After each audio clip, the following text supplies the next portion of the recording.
क्या आपको पता है डर्मेटोलॉजिस्ट और कॉस्मेटोलॉजिस्ट के अंदर फर्क होता है?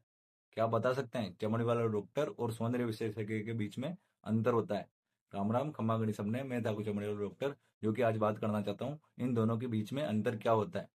डर्मेटोलॉजिस्ट को डर्मेटोलॉजिस्ट बनने के लिए सबसे पहले 12th करके नीट यूजी का एग्जाम लिखना पड़ता है। उसके बाद में उसको 4.5 साल की एमबीबीएस करनी पड़ती है। 4.5 साल की एमबीबीएस के बाद में उसको 1 साल की इंटर्नशिप करनी पड़ती है। उसके बाद में उसको नीट पीजी का एग्जाम लिखना पड़ता है। नीट पीजी का एग्जाम क्लियर करके उसको 3 साल की पीजी डिग्री या फिर एमडी डिग्री करनी पड़ती है।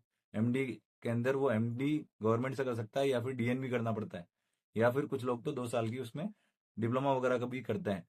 और उसके बाद में उसको 1 साल की या फिर 2 साल की एसआरशिप की ट्रेनिंग करनी पड़ती है।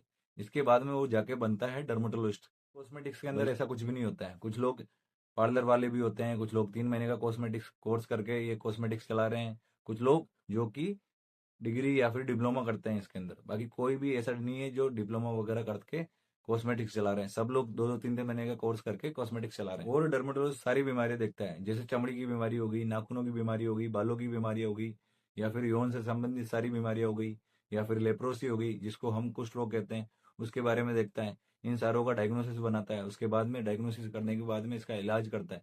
बल्कि कॉस्मेटिक्स ऐसा कुछ भी नहीं कर सकते हैं। ना तो वो कोई बीमारी देख सकते हैं, ना कोई वो इलाज कर सकते हैं। और डर्मेटोलॉजिस्ट बायोप्सी वगैरह ले सकता है, सर्जरी वगैरह कर सकता है, छोटे मोटे प्रोसीजर्स कर सकता है। बल्कि कॉस्मेटिक्स ऐसा कुछ भी नहीं कर सकता है। ना तो वो कोई बायोप्सी ले सकता है, ना कोई वो प्रोसीजर कर सकता है। और डर्मेटोलॉजिस्ट को डर्मेटोलॉजिस्ट बनने के लिए उसको सबसे पहले स्टेट मेडिकल काउंसिल या फिर एनएमसी के अंदर रजिस्ट्रेशन करवाना पड़ता है। उसके बाद में ही वो प्रैक्टिस कर सकता है। इसके अलावा वो प्रैक्टिस नहीं कर सकता। बल्कि कॉस्मेटिक्स के अंदर ऐसा कुछ भी नहीं होता। उसको ना तो कहीं पे रजिस्ट्रेशन करवाना है, ना कोई कुछ करना है। बस वो उसको कॉस्मेटिक्स चलाना है।